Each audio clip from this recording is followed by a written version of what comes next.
This on SmackDown Live! It's almost as a matter of time of pandemonium. Well, but no disqualification here. The Scorpion King's doing from downtown! The sledgehammer! My God, look at him go! He's possessed! Good grief! Heaven's sakes! What a low-life son of a... Well, UFC 229 is finished, and yeah, lots of shit happened. Yo, we lot saying, it's your boy Jababoy here, and today, as I promised, I am giving you guys the UFC 229 post-fight review. Talking about the fight itself, what went down, what my thoughts were during the fight, plus also talk about the controversy surrounding the fight afterwards, and loads more. So with that in mind, let's get at it. Now, before I begin, if you're new around here, make sure you hit the subscribe button down below with the notification next to it, so you don't forget when my next video is out, because you're not in the loop, you miss out. And also, if you do enjoy today's video, hit the like button down below. Alright, with that being said, let's get into it. So, McGregor versus Nurmagomedov. To some, a one-sided show ever since round one. And some of you might be thinking, Jabba, what do you mean?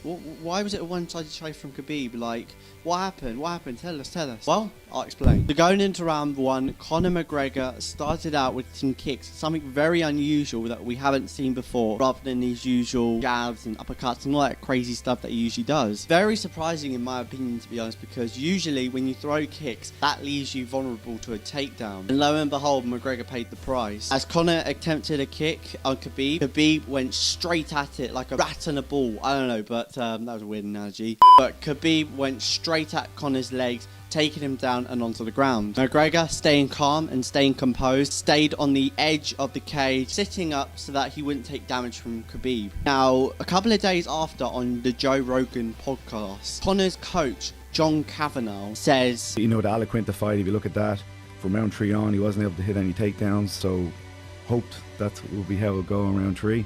We could defend the takedowns a lot easier and start landing air shots. So the plan was to slow him down a little and watch him slow down a little bit in the 3rd, 4th, and 5th? Yeah, exactly, yeah. That was very surprising in my opinion. I was very surprised why they would go for this type of game plan. You know, you would think striker v wrestler, most likely you want the striker to strike as hard as you can, you know, make the wrestler in a very uncomfortable situation on the stand-up. But no, it was the opposite. It was more Conor McGregor trying to tire Khabib, trying to tempt Khabib into using his energy so that in the later rounds, Khabib would be tired and that's where Conor would strike. But if we look at Conor's previous fights, we have seen that Conor is not the best stamina. He is terrible at it. I mean, even in the fight with Nate Diaz, it was not the best performance, to be honest. He struggled in stamina. He was low in the gas tank by round 3 and round 4. So to have a game plan that which not only hinders it because of Khabib's amazing stamina, but they decide to make it go the later rounds so that Khabib is tired. Really? Tired? Khabib? No way. Khabib has gone 5 rounds multiple times. We have seen this multiple times from guys like Iaquinta and many more. So for John Kavanagh to come up with a very strange game plan for Conor during that fight really surprised the hell out of me, to be honest. And then we go into round 2 and that big right hook from Khabib, which not only hits Conor, but stuns him, drops him to the ground, and that's where Khabib starts mauling, going straight after Conor. Ground and pound. But thankfully, Conor's been able to dodge him quite easily and keep the fight going. And that's where we see Khabib in his usual habitat, all guard, mounting him all over, dominating the fight. Now, back to that left hook. I was very surprised that Khabib had that power in his pocket. You know, we don't see Khabib, when he throws, he's not the best at it. We've seen it multiple times. Iaquinta, Balboa, many more. He's sort of like a level 1 striker compared to Conor's level 8 striking ability. But not only that, but that also raises questions on Conor's footwork and also his technique as well too, not to mention. He wasn't throwing as agile as we normally see, and that raised questions towards, you know, the time that he spent out of the UFC, and also raised questions towards coach John Kavanagh, who trained Conor McGregor for this fight. And I'm wondering, did the Floyd Mayweather fight have any damage towards McGregor in terms of his striking? Because in that fight, Floyd absolutely outboxed Conor in the latter rounds, which was caused the KO finish from Floyd Money Mayweather. So with that, I feel like that had to be something during that fight that would have caused this sort of thing to happen, where not, you know, moving aggressive, he's not moving moving with massive agility or whatever, more towards a very slow, sloppy striking range. And he wasn't throwing it with passion as well too. Like, I'm just sitting there, I'm thinking to Conor,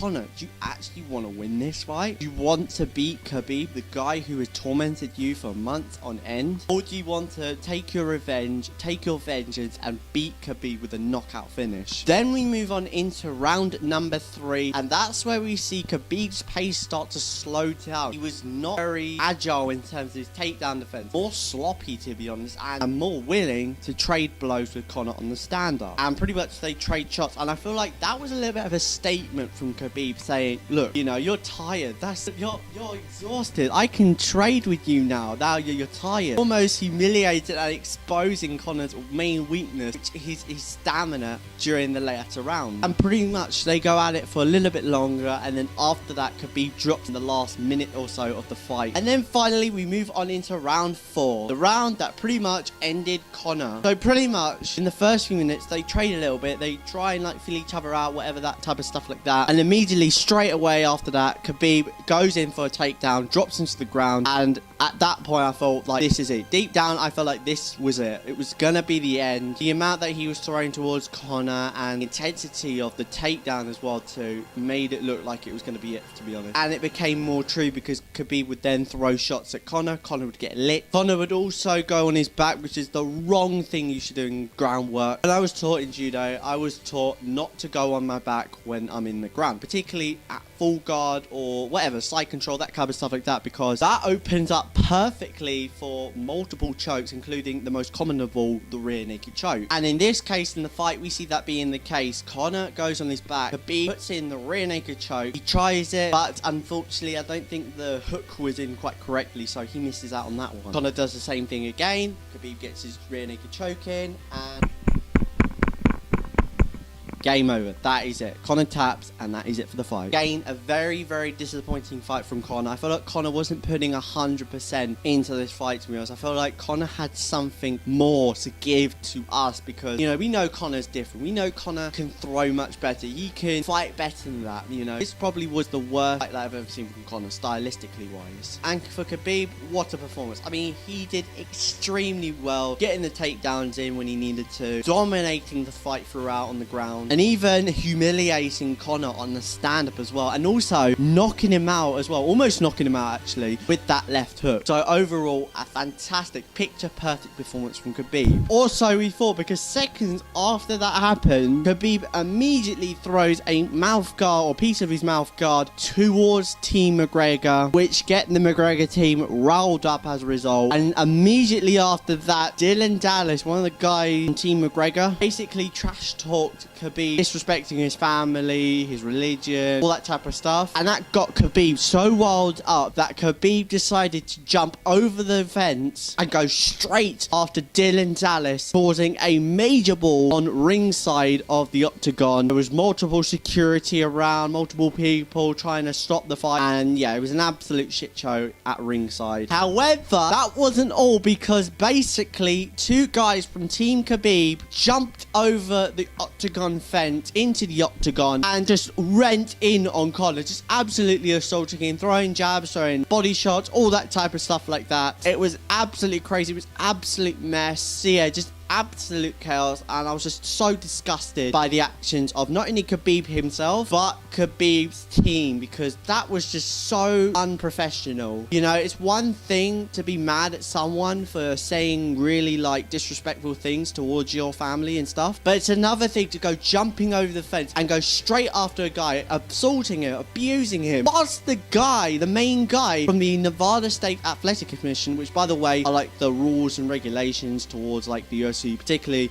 at a place like Las Vegas, when he leaves the arena because of his disgust towards this. That just says a lot towards the future of MMA, particularly in Nevada state. So then after that, the two guys that assaulted Conor were arrested, but Conor surprisingly didn't press charges, which is a major surprise. I thought surely he must do it because of, you know, how bad it was and, you know, how brutal it was, particularly after a very hard fight against Khabib. But I feel at the same time Conor kind of understands and kind of thinks that it's their way of vengeance pretty much for what Conor did to them on the bus. Now granted, yes, it was a different outcome because obviously the guys, you know, the fighters that were on the bus got injured rather than Khabib's team, but you know what I mean. It was Conor's trying to attack Khabib and Khabib's team. You get what I mean. But that wasn't it. That wasn't it. It wasn't the end of all, like, the brawls particularly and all that, because basically after the fight, after the pay-per-view ends, that's when the fans started. And what I mean by that is that outside in like the foyer part of the arena, so like before you get to like the stands of the arena, basically there were massive amounts of Irish fans and there were massive amounts of Russian fans. McGregor and Khabib, two big personalities, two big fan base, obviously we were expecting multiple fights. So actually there were only two incidents, which was very positive to hear. So the first one I'll explain briefly. Basically there was a bunch of like Irish fans that were like vandalizing a bit of the outside part of the arena, the T-Mobile arena. But on this second incident, that's when things got a little bit more serious, as I'll explain now. So basically there are a couple of Russian dudes and they're basically just mind their own business, I guess, I don't know. But basically these Irish guys start coming close to these Russian guys, and that's when we see all the trash talking starts. We see a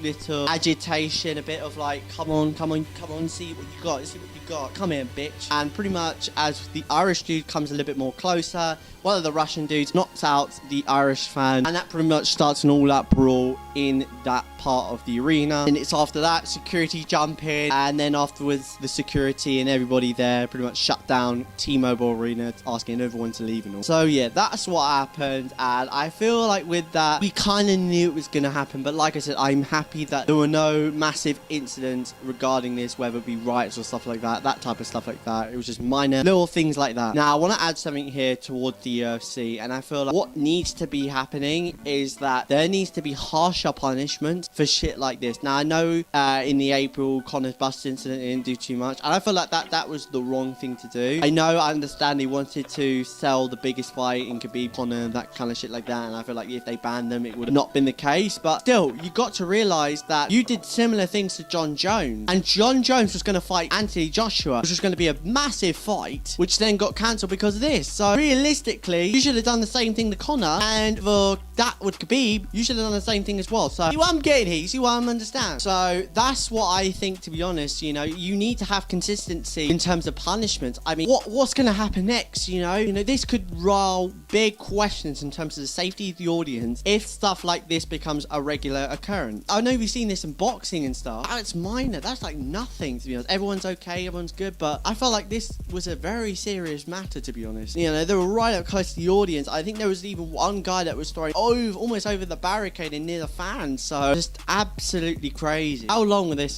continue until someone from like ringside audience hurt or whatever from one of those like shots from the ringside? Not only that, but also other things outside as well too, like even that bus incident as well too, like something that could severely harm fighters, audiences, anybody. There needs to be more serious punishments involved for this type of thing. And then days after that, the Nevada State Athletic Commission issues a 10-day suspension between Conor McGregor and Khabib. Now Conor, I was very, very surprised. He was the victim in all this. I mean, some could argue that he was gonna like go over and start attacking Khabib, but for the most part, he was a victim. He didn't do nothing. He didn't retaliate at all. Khabib, the total opposite. He went straight after Dylan Dallas, attacking them, assaulting a couple of McGregor's team. It was just absolute chaos from Khabib. Now, don't be alarmed too much. It's a 10-day suspension, which will then be like a hearing after that via Nevada State Athletic Commission, and they'll figure out whether they're going to suspend them indefinitely or maybe for like a year or two or something like that. So don't be alarmed too much. I'm not going to talk too much regarding the suspension and like what I think is going to happen. We're going to have to wait and see on that day. And whilst that was going on, the guy that actually attacked Khabib, his name being Zaman, something like that, his fight, which was going to be in a few weeks after against Artem Lobov on October 25th, had been cancelled and been replaced just like yesterday or something like that, by Michael Johnson, which is just dessert, to be honest. I mean, that was shameful behavior from him. You know, that was just so stupid. You knew it was going to be bad for his reputation and for his career as well too. I understand it was trying to get revenge on Conor, but at the same time, Conor on that bus, you know, it was the wrong thing to do, and same with this as well. Wrong thing to do. Apparently, he's going to get suspended by the UFC. I mean, at the beginning, Dana said the guys who jumped in will never fight here. But then after that, it wasn't really official, but there were reports that there were going to be official suspension from him to never fight in the UFC again. And that got Khabib riled up that he made an Instagram post, which I will read right now. I would like to address at UFC. Why didn't you fight anyone when their team attacked the bus and injured a couple of people? They could have killed someone there. Why no one says anything about insulting my homeland, religion, nation, family? Why do you have to punish my team when both teams fought? If we say that I started it, then I do not agree. I finished what he had started. In any case, punish me. Zamala Halo has nothing to do with that. If you think that I'll keep silent, then you're mistaken. You cancel Zamala's fight and you want to dismiss him just because he hit Conor. But don't forget, it was Conor who had hit my other brother first. Just check the video. If you decide to fire me, then no, you'll lose me too. We never give up on our brothers in Russia, and we'll never go to the end for my brother. If you decide to fire me, don't forget to send me my broken contract. Otherwise, I'll break it myself. And one more thing, you can keep my money that you're withholding. You're pretty busy with that. I hope it won't get stuck in your throat. We have defended our honour, and this is the most important thing. We intend to go to the end. #brothers. So that was a pretty big statement from Khabib. Pretty much threatening the UFC. He's going to leave the UFC if the UFC decide to fire this Zamra, whatever his name is. So that is huge. Not only will they be losing money, potential money that they could get from a potential rematch, other fights in the likes of Tony Ferguson and many more, but they'll be losing a talent, a very, very unique talent. 27-0. No one's done that before ever in the UFC. That is huge. They will be losing that. That is insane. But then as we were thinking, oh no, Khabib, like, oh, we're going to lose Khabib, that type of shit like that. Dana White has spoken to Khabib, and I think they've resolved their little beef, whatever it is, to be honest. So I don't think Khabib's ever going to leave the UFC quite soon yet. And now that a week or so has passed, there were potential rumors, like videos as well, of Khabib challenging Floyd Money Mayweather, and rumors of Floyd agreeing to fight Khabib. Jesus. This would be massive, to be honest. This would, I don't know if this would be bigger than McGregor, because McGregor and Floyd was a big deal, and it had everyone getting ready and gassed for this fight. I think it had like a pay-per-view buy of like 2 million, 3 million, something like that. It's something insanely big. So it might be a little bit lower, to be honest, but it will still be big nonetheless. And if this fight does go ahead, and apparently it's going to be boxing, because Floyd apparently said he wants it to be boxing. I'm not sure whether Khabib agrees on this, but if it does go to a boxing fight, which most likely will, to be honest, Floyd will just slap up Khabib. There's no doubt about it. There's no questions whatever. He will slap him up. Floyd is the best in striking. Hell, he beat the best in Conor McGregor. Easy. Particularly in the latter rounds where Conor was tired. So for Khabib, a wrestler, a 27-0 mauler on the ground, to go trading blows with Floyd Mayweather, it is a bit too much, saying it from myself towards Khabib. Like, I reckon it will be much shorter than Conor for sure. Probably round 4 to round 5. I mean, Floyd has the best boxing defense we have ever seen in the game. And not only that, but he counter-strikes so impressively. Like, it's ridiculous. However, for some whatever reason, Floyd wants to make this an MMA fight. Hands down, 100% Khabib would win the fight. And that's the thing. Both fighters have two unique stylistical backgrounds. I mean, one was a wrestler who did a lot of like wrestling, lots of jiu-jitsu, that type of stuff like that, whereas the other, born in Michigan, brought up right from the beginning, probably when he was age 10, by his father Floyd Sr. Both have been able to flourish and get that massive undefeated streak that they have had, particularly with Floyd's legendary 50-0 record. So that's my opinion on that. However, regarding this, the fight most likely won't happen. Why? Because an article came out saying that Khabib is not going to fight Floyd because of the unpaid money that he has not yet received via the Nevada State athletic commission which have withheld his money because of that incident. So pretty much, if Nevada don't give Khabib back his money, then pretty much he's not going to fight Floyd, and this whole crazy thing's not going to happen, which would be sad, to be honest, but at the same time kind of deserved. I mean, the whole money thing, I don't care. What he did was so disrespectful, so unsportsmanlike, so out of character, so despicable from Khabib. And I feel with that, the punishments that he got are well deserved. And if we don't see a fight because of that, fine by me. As long as fair justice has been given towards Khabib, that's fine by me. And pretty much that's where we are right now. I mean, if there's any more big stories that do come up, then I'll let you guys know with another video, so stay tuned. But yeah, guys, if you do enjoy today's video, be sure to hit the like button down below for more. If you're new around here, you want to see more, hit the subscribe button down below with the notification next to it so you don't get when the next video is up, because you're not in the loop, you miss out. And finally, comment down below on your thoughts regarding this, of course. What you think about the actions of Khabib. Was it disgusting, despicable? Was it fair? Let me know. And yeah, guys, that is it for today. Hope you guys enjoy. Take it easy. I'm out. Peace.